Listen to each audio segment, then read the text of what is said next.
Bleak House by Charles Dickens. Chapter 36. Chesney, Wold. Charley and I did not set off alone upon our expedition into Lincolnshire. My guardian had made up his mind not to lose sight of me until I was safe in Mr. Boythorn's house, so he accompanied us, and we were 2 days upon the road. I found every breath of air, and every scent, and every flower and leaf and blade of grass, and every passing cloud, and everything in nature, more beautiful and wonderful to me than I had ever found it yet. This was my first gain from my illness. How little I had lost, when the wide world was so full of delight for me! My guardian intending to go back immediately, we appointed, on our way down, a day when my dear girl should come. I wrote her a letter of which he took charge, and he left us within half an hour of our arrival at our destination, on a delightful evening in the early summer-time.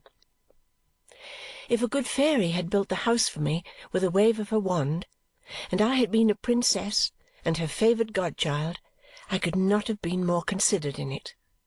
So many preparations were made for me, and such an endearing remembrance was shown of all my little tastes and likings, that I could have sat down, overcome, 12 times before I had revisited half the rooms.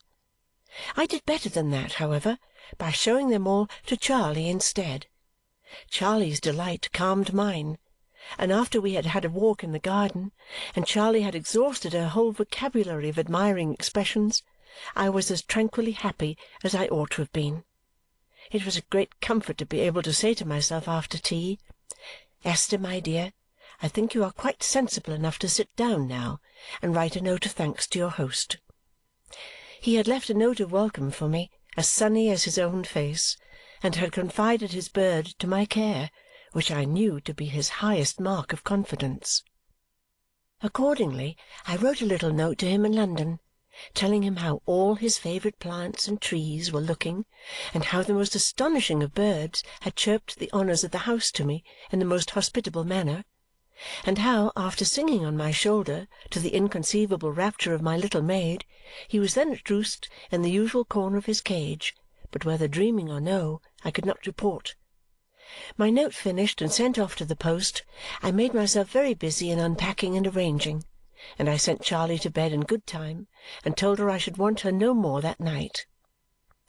For I had not yet looked in the glass, and had never asked to have my own restored to me. I knew this to be a weakness which must be overcome, but I had always said to myself that I would begin afresh when I got to where I now was.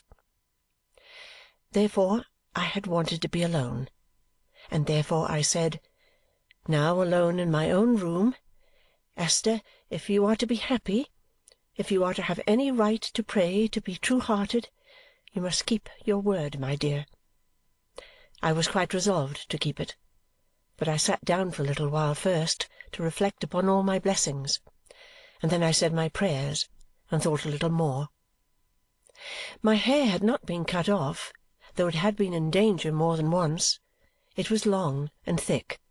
I let it down, and shook it out, and went up to the glass upon the dressing-table. There was a little muslin curtain drawn across it. I drew it back, and stood for a moment looking through such a veil of my own hair that I could see nothing else. Then I put my hair aside and looked at the reflection in the mirror, encouraged by seeing how placidly it looked at me. I was very much changed. Oh, very, very much. At first my face was so strange to me that I think I should have put my hands before it and started back, but for the encouragement I have mentioned. Very soon it became more familiar, and then I knew the extent of the alteration in it better than I had done at first. It was not like what I had expected, but I had expected nothing definite, and I dare say anything definite would have surprised me. I had never been a beauty, and had never thought myself one, but I had been very different from this. It was all gone now. Heaven was so good to me that I could let it go with a few not bitter tears, and could stand there arranging my hair for the night, quite thankfully. One thing troubled me, and I considered it for a long time before I went to sleep. I had kept Mr. Woodcourt's flowers. When they were withered, I had dried them and put them in a book that I was fond of. Nobody knew this, not even Ada. I was doubtful whether I had a right to preserve what he had sent to one so different, whether it was generous towards him to do it. I wished to be generous to him, even in the secret depths of my heart, which he would never know, because I could have loved him, could have been devoted to him. At last I came to the conclusion that I might keep them, if I treasured them, only as a remembrance of what was irrevocably past and gone, never to be looked back on any more in any other light. I hope this may not seem trivial. I was very much in earnest. I took care to be up early in the morning and to be before the glass when Charley came in on tiptoe. "Dear, dear miss!"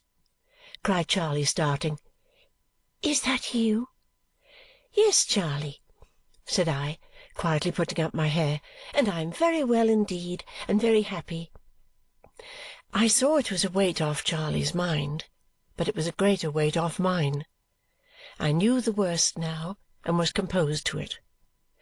I shall not conceal, as I go on, the weaknesses I could not quite conquer, but they always passed from me soon, and the happier frame of mind stayed by me faithfully. Wishing to be fully re-established in my strength and in my good spirits before Ada came, I now laid down a little series of plans with Charley for being in the fresh air all day long. We were to be out before breakfast, and were to dine early, and were to be out again before and after dinner, and were to talk in the garden after tea, and were to go to rest betimes, and were to climb every hill and explore every road, lane, and field in the neighbourhood. As to restoratives and strengthening delicacies, Mr. Boythorn's good housekeeper was for ever trotting about with something to eat or drink in her hand. I could not even be heard of as resting in the park, but she would come trotting after me with a basket, her cheerful face shining with a lecture on the importance of frequent nourishment. Then there was a pony expressly for my riding, a chubby pony with a short neck and a mane all over his eyes, who could canter, when he would, so easily and quietly that he was a treasure. In a very few days he would come to me in the paddock when I called him, and eat out of my hand, and follow me about. We arrived at such a capital understanding that when he was jogging with me lazily and rather obstinately down some shady lane, if I patted his neck and said, "Stubbs, I'm surprised you don't canter when you know how much I like it, and I think you might oblige me, for you're only getting stupid and going to sleep," he would give his head a comical shake or two and set off directly, while Charley would stand still and laugh with such enjoyment that her laughter was like music. I don't know who had given Stubbs his name, but it seemed to belong to him as naturally as his rough coat. Once we put him in a little chaise and drove him triumphantly through the green lanes for 5 miles, but all at once, as we were extolling him to the skies, he seemed to take it ill that he should have been accompanied so far by the circle of tantalizing little gnats that had been hovering round and round his ears the whole way without appearing to advance an inch, and stopped to think about it. I suppose he came to the decision that it was not to be borne, for he steadily refused to move until I gave the reins to Charley and got out and walked, when he followed me with a sturdy sort of good humour, putting his head under my arm and rubbing his ear against my sleeve. It was in vain for me to say, "Now, Stubbs, I feel quite sure from what I know of you that you will go on if I ride a little while," for the moment I left him he stood stock still again. Consequently I was obliged to lead the way as before, and in this order we returned home, to the great delight of the village. Charley and I had reason to call it the most friendly of villages, I am sure, for in a week's time the people were so glad to see us go by, though ever so frequently in the course of a day, that there were faces of greeting in every cottage. I had known many of the grown people before, and almost all the children, but now the very steeple began to wear a familiar and affectionate look. Among my new friends was an old woman who lived in such a little thatched and whitewashed dwelling that when the outside shutter was turned up on its hinges it shut up the whole house front. This old lady had a grandson who was a sailor, and I wrote a letter to him for her and drew at the top of it the chimney-corner in which she had brought him up, and where his old stool yet occupied its old place. This was considered by the whole village the most wonderful achievement in the world, but when an answer came back all the way from Plymouth, in which he mentioned that he was going to take the picture all the way to America, and from America would write again, I got all the credit that ought to have been given to the post-office, and was invested with the merit of the whole system. Thus, what with being so much in the air, playing with so many children, gossiping with so many people, sitting on invitation in so many cottages, going on with Charley's education, and writing long letters to Ada every day, I had scarcely any time to think about that little loss of mine, and was almost always cheerful. If I did think of it at odd moments, now and then, I had only to be busy and forget it. I felt it more than I had hoped I should once when a little child said, "Mother, why is the lady not a pretty lady now, like she used to be?" But when I found the child was not less fond of me and drew its soft hand over my face with a kind of pitying protection in its touch, that soon set me up again. There were many little occurrences which suggested to me, with great consolation, how natural it is to gentle hearts to be considerate and delicate towards any inferiority. One of these particularly touched me. I happened to stroll into the little church when a marriage was just concluded, and the young couple had to sign the register. The bridegroom, to whom the pen was handed first, made a rude cross for his mark. The bride, who came next, did the same. Now, I had known the bride, when I was last there, not only as the prettiest girl in the place, but as having quite distinguished herself in the school, and I could not help looking at her with some surprise. She came aside and whispered to me, while tears of honest love and admiration stood in her bright eyes, "He's a dear good fellow, miss, but he can't write yet. He's going to learn of me, and I wouldn't shame him for the world." Why, what had I to fear, I thought, when there was this nobility in the soul of a labouring man's daughter? The air blew as freshly and revivingly upon me as it had ever blown, and the healthy colour came into my new face as it had come into my old one. Charley was wonderful to see. She was so radiant and so rosy, and we both enjoyed the whole day and slept soundly the whole night. There was a favourite spot of mine in the park woods of Chesney Wold, where a seat had been erected, commanding a lovely view. The wood had been cleared and opened to improve this point of sight, and the bright sunny landscape beyond was so beautiful that I rested there at least once every day.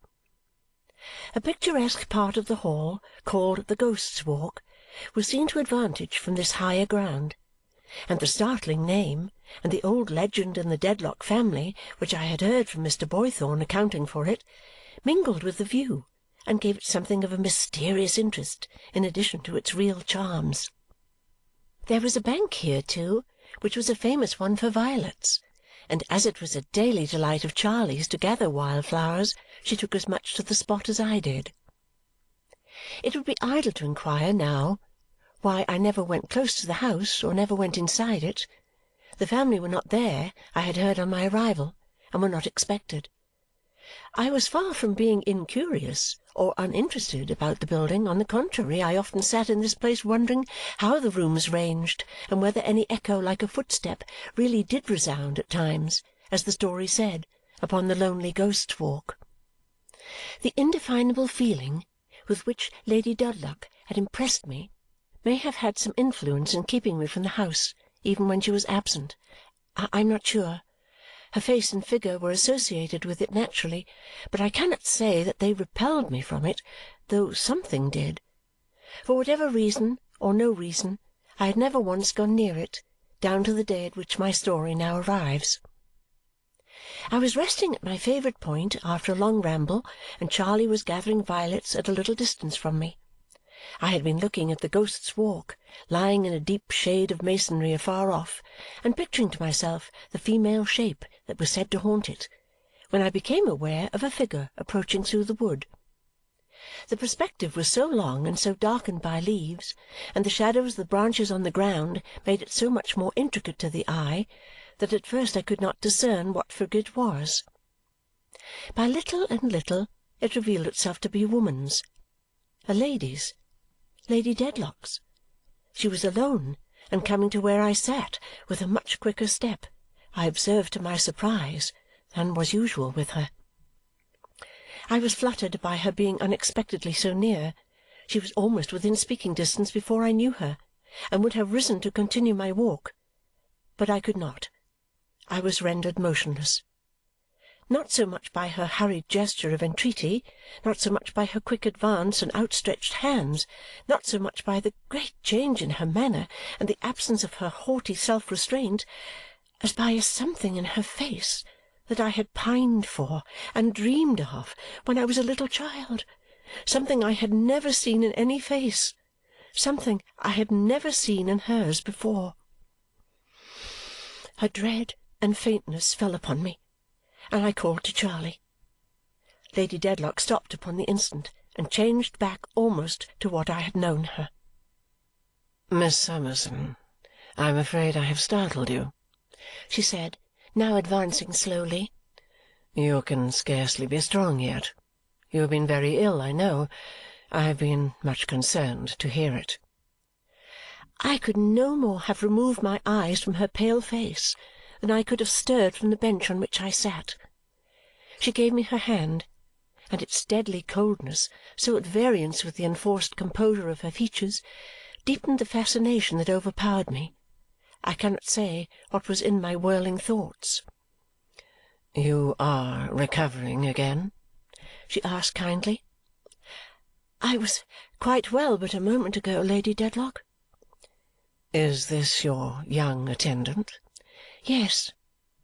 "Will you send her on before and walk towards your house with me?" "Charley," said I, "take your flowers home, and I will follow you directly." Charley, with her best curtsy, blushingly tied on her bonnet and went her way.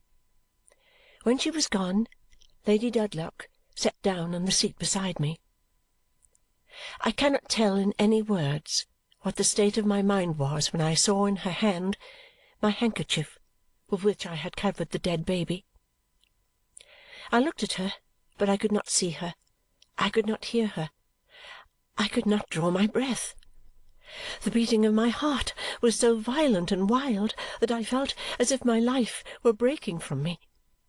But when she caught me to her breast, kissed me, wept over me, compassionated me, and called me back to myself, when she fell down on her knees and cried to me, "Oh, my child, my child, I am your wicked and unhappy mother. Oh, try to forgive me." When I saw her at my feet on the bare earth, in her great agony of mind, I felt, through all my tumult of emotion, a burst of gratitude to the providence of God that I was so changed as that I never could disgrace her by any trace of likeness, as that nobody could ever now look at me and look at her and remotely think of any near tie between us. I raised my mother up, praying and beseeching her not to stoop before me in such affliction and humiliation. I did so in broken, incoherent words, for besides the trouble I was in, it frightened me to see her at my feet. I told her, or I tried to tell her, that if it were for me, her child, under any circumstances, to take upon me to forgive her, I did it, and had done it many, many years ago. I told her that my heart overflowed with love for her, that it was natural love, which nothing in the past had changed or could change, that it was not for me, then resting for the first time on my mother's bosom, to take her to account for having given me life, but that my duty was to bless her and receive her, though the whole world turned from her, and that I only asked her leave to do it. I held my mother in my embrace, and she held me in hers, and among the still woods, in the silence of the summer day, there seemed to be nothing but our two troubled minds, there was not at peace. "To bless and receive me," groaned my mother. "It is far too late. I must travel my dark road alone, and it will lead me where it will. From day to day, sometimes from hour to hour, I do not see the way before my guilty feet. This is the earthly punishment I have brought upon myself. I bear it, and I hide it." Even in the thinking of her endurance, she drew her habitual air of proud indifference about her like a veil, though she soon cast it off again. "I must keep this secret, if by any means it can be kept, not wholly for myself. I have a husband, wretched and dishonouring creature that I am." These words she uttered with a suppressed cry of despair, more terrible in its sound than any shriek. Covering her face with her hands, she shrank down in my embrace, as if she were unwilling that I should touch her. Nor could I, by my utmost persuasions or by any endearments I could use, prevail upon her to rise. She said, no, no, no, she could only speak to me so. She must be proud and disdainful everywhere else. She would be humbled and ashamed there, in the only natural moments of her life. My unhappy mother told me that in my illness she had been nearly frantic. She had but then known that her child was living. She could not have suspected me to be that child before. She had followed me down here to speak to me but once in all her life. We never could associate, never could communicate, never, probably from that time forth, could interchange another word on earth. She put into my hands a letter she had written for my reading only, and said when I had read it and destroyed it, but not so much for her sake, since she asked nothing, as for her husband's and my own, I must evermore consider her as dead. If I could believe that she loved me in this agony in which I saw her, with a mother's love, she asked me to do that, for then I might think of her with a greater pity, imagining what she suffered. She had put herself beyond all hope and beyond all help. Whether she preserved her secret until death, or it came to be discovered, and she brought dishonour and disgrace upon the name she had taken, it was her solitary struggle always, and no affection could come near her, and no human creature could render her any aid. "But is the secret safe so far?" I asked. "Is it safe now, dearest mother?" "No," replied my mother. "It has been very near discovery. It was saved by an accident. It may be lost by another accident. To-morrow. Any day." "Do you dread a particular person?" "Shh! Do not tremble and cry so much for me. I am not worthy of these tears," said my mother, kissing my hands.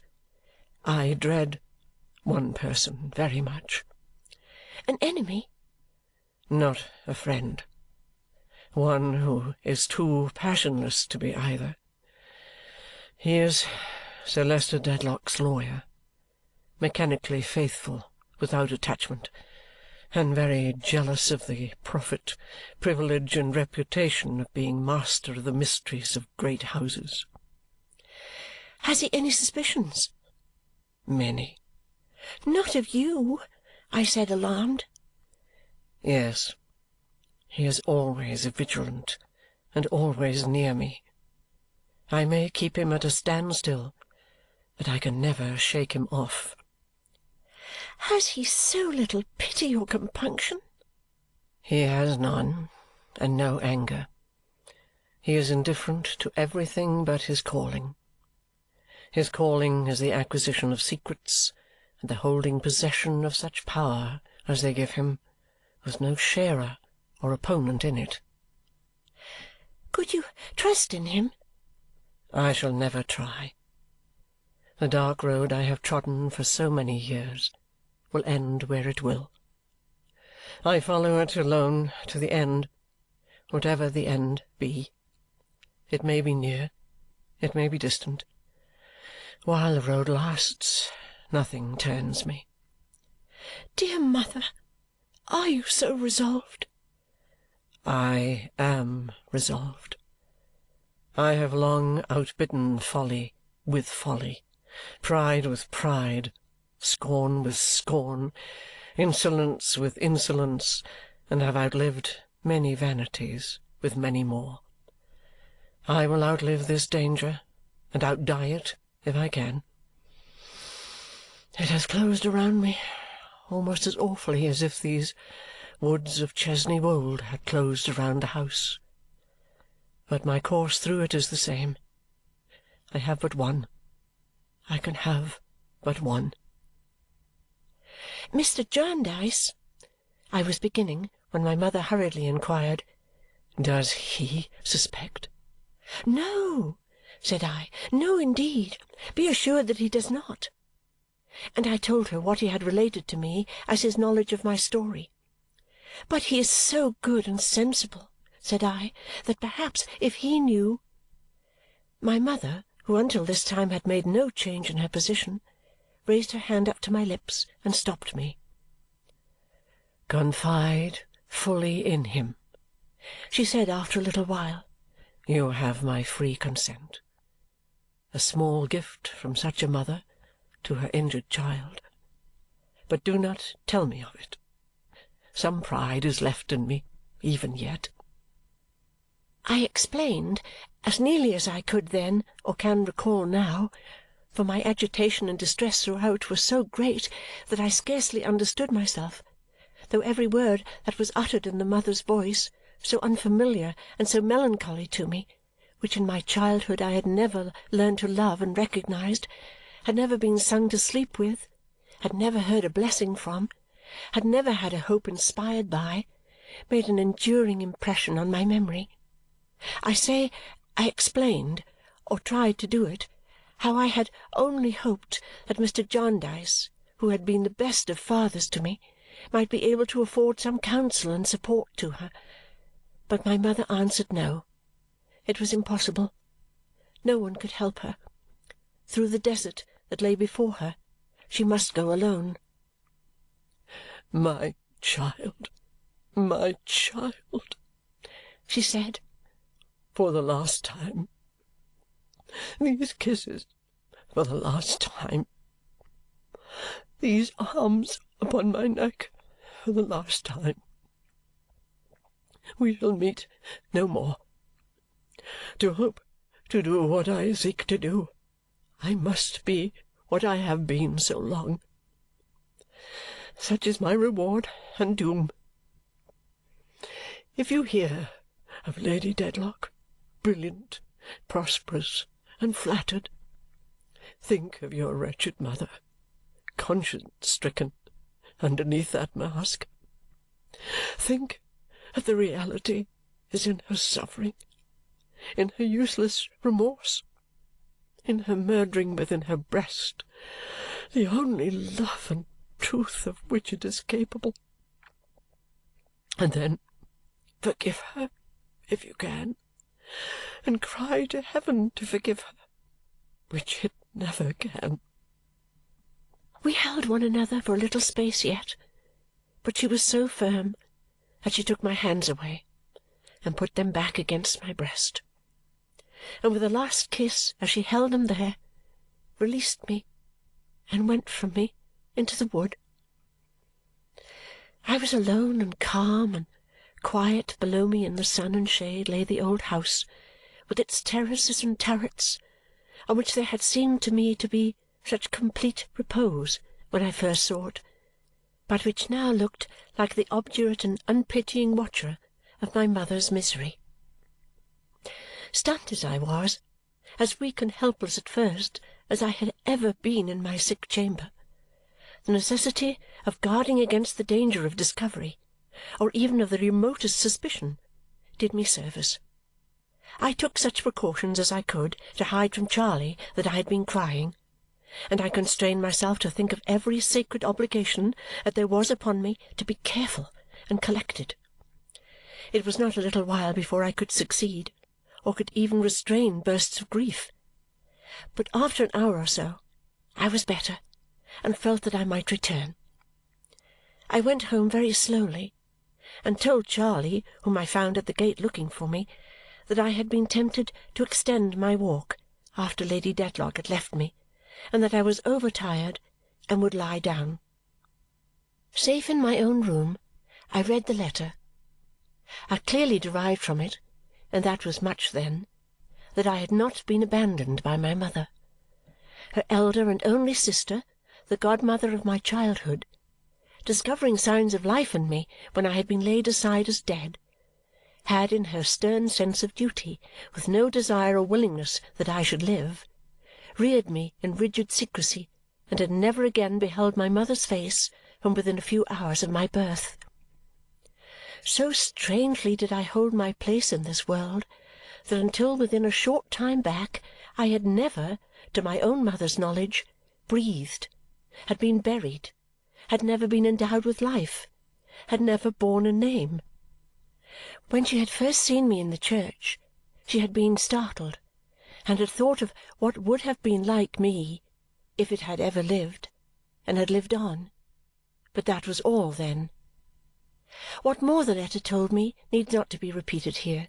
It has its own times and places in my story. My first care was to burn what my mother had written and to consume even its ashes. I hope it may not appear very unnatural or bad in me that I then became heavily sorrowful to think I had ever been reared, that I felt as if I knew it would have been better and happier for many people if indeed I had never breathed, that I had a terror of myself as the danger and the possible disgrace of my own mother and of a proud family name, that I was so confused and shaken as to be possessed by a belief that it was right and had been intended that I should die in my birth, and that it was wrong and not intended that I should be then alive. These are the real feelings that I had. I fell asleep worn out, and when I awoke I cried afresh to think that I was back in the world with my load of trouble for others. I was more than ever frightened of myself, thinking anew of her against whom I was a witness, of the owner of Chesney Wold, of the new and terrible meaning of the old words, now moaning in my ear like a surge upon the shore. "Your mother, Esther, was your disgrace, and you are hers. The time will come, and soon enough, when you will understand this better and will feel it too, as no one save a woman can." With them these other words returned. "Pray daily that the sins of others be not visited upon your head." I could not disentangle all that was about me, and I felt as if the blame and the shame were all in me, and the visitation had come down. The day waned into a gloomy evening, overcast and sad, and I still contended with the same distress. I went out alone, and after walking a little in the park, watching the dark shades falling on the trees and the fitful flight of the bats, which sometimes almost touched me, was attracted to the house for the first time. Perhaps I might not have gone near it if I had been in a stronger frame of mind. As it was, I took the path that led close by it. I did not dare to linger or to look up, but I passed before the terrace garden with its fragrant odours, and its broad walks, and its well-kept beds and smooth turf, and I saw how beautiful and grave it was, and how the old stone balustrades and parapets and wide flights of shallow steps were seamed by time and weather, and how the trained moss and ivy grew about them and around the old stone pedestal of the sun-dial, and I heard the fountain falling. Then away went by long lines of dark windows, diversified by turreted towers and porches of eccentric shapes, where old stone lions and grotesque monsters bristled outside dens of shadow and snarled at the evening gloom over the escutcheons they held in their grip. Thence the path wound underneath a gateway and through a courtyard where the principal entrance was, I hurried quickly on, and by the stables where none but deep voices seemed to be, whether in the murmurings of the wind through the strong mass of ivy holding to a high red wall, or in the low complaining of the weathercock, or in the barking of the dogs, or in the slow striking of a clock. So, encountering presently a sweet smell of limes, whose rustling I could hear, I turned with the turning of the path to the south front, and there above me were the balustrades of the Ghost's Walk, and one lighted window that might be my mother's. The way was paved here like the terrace overhead, and my footsteps from being noiseless made an echoing sound upon the flags. Stopping to look at nothing, but seeing all I did see as I went, I was passing quickly on, and in a few moments should have passed the lighted window, when my echoing footsteps brought it suddenly into my mind that there was a dreadful truth in the legend of the Ghost's Walk, that it was I who was to bring calamity upon the stately house, and that my warning feet were haunting it even then. Seized with an augmented terror of myself which turned me cold, I ran from myself and everything, retraced the way by which I had come, and never paused until I gained the lodge gate and the park lay sullen and black behind me. Not before I was alone in my own room for the night and had again been dejected and unhappy there did I begin to know how wrong and thankless this state was. But from my darling, who was coming on the morrow, I found a joyful letter, full of such loving anticipation that I must have been of marble if it had not moved me. From my guardian, too, I found another letter, asking me to tell Dame Durden, if I should see that little woman anywhere, that they had moped most pitiably without her, that the housekeeping was going to wreck and ruin, that nobody else could manage the keys, and that everybody in and about the house declared it was not the same house and was becoming rebellious for her return. Two such letters together made me think how far beyond my deserts I was beloved and how happy I ought to be. That made me think of all my past life, and that brought me, as it ought to have done before, into a better condition. For I saw very well that I could not have been intended to die, or I should never have lived, not to say should never have been reserved for such a happy life. I saw very well how many things had worked together for my welfare, and that if the sins of the fathers were sometimes visited upon the children, the phrase did not mean what I had in the morning feared it meant. I knew I was as innocent of my birth as a queen of hers, and that before my heavenly Father I should not be punished for birth, nor a queen rewarded for it. I had had experience, in the shock of that very day, that I could, even thus soon, find comforting reconcilements to the chains that had fallen on me. I renewed my resolutions, and prayed to be strengthened in them, pouring out my heart for myself and for my unhappy mother, and feeling that the darkness of the morning was passing away. It was not upon my sleep, and when the next day's light awoke me, it was gone. My dear girl was to arrive at 5 o'clock in the afternoon. How to help myself through the intermediate time better than by taking a long walk along the road by which she was to come, I did not know. So Charley and I and Stubbs saddled, for we never drove him after the one great occasion, made a long expedition along that road and back. On our return we held a great review of the house and garden, and saw that everything was in its prettiest condition, and had the bird out ready as an important part of the establishment. There were more than 2 full hours yet to elapse before she could come, and in that interval, which seemed a long one, I must confess I was nervously anxious about my altered looks. I loved my darling so well that I was more concerned for their effect on her than on any one. I was not in this slight distress because I had at all repined. I am quite certain that I did not that day. But I thought, would she be wholly prepared? When she first saw me, might she not be a little shocked and disappointed? Might it not prove a little worse than she expected? Might she not look for her old Esther and not find her? Might she not have to grow used to me and begin all over again? I knew the various expressions of my sweet girl's face so well, and it was such an honest face in its loveliness, that I was sure beforehand she could not hide that first look from me. And I considered whether, if it should signify any one of these meanings, which was so very likely, could I quite answer for myself. Well, I thought I could. After last night, I thought I could.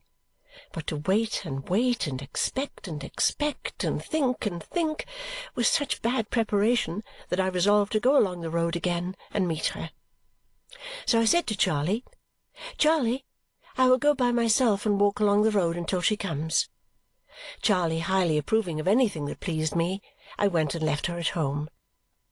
But before I got to the second milestone, I had been in so many palpitations from seeing dust in the distance, though I knew it was not, and could not, be the coach yet, that I resolved to turn back and go home again. And when I had turned, I was in such fear of the coach coming up behind me, though I still knew that it neither would nor could do any such thing, that I ran the greater part of the way to avoid being overtaken. Then I considered, when I had got safe back again, this was a nice thing to have done. Now I was hot and had made the worst of it instead of the best. At last, when I believed there was at least quarter of an hour more yet, Charley all at once cried out to me as I was trembling in the garden, "Here she comes, miss! Here she is!" I did not mean to do it, but I went upstairs into my room and hid myself behind the door. There I stood trembling, even when I heard my darling calling as she came upstairs, "Esther, my dear, my love, where are you? Little woman, dear Dame Durden." She ran in, and was running out again when she saw me. Ah, my angel girl! The old dear look, all love, all fondness, all affection, nothing else in it, no, nothing, nothing. Oh, how happy I was, down upon the floor, with my sweet, beautiful girl down upon the floor too, holding my scarred face to her lovely cheek, bathing it with tears and kisses, rocking me to and fro like a child, calling me by every tender name that she could think of, and pressing me to her faithful heart. End of chapter 36.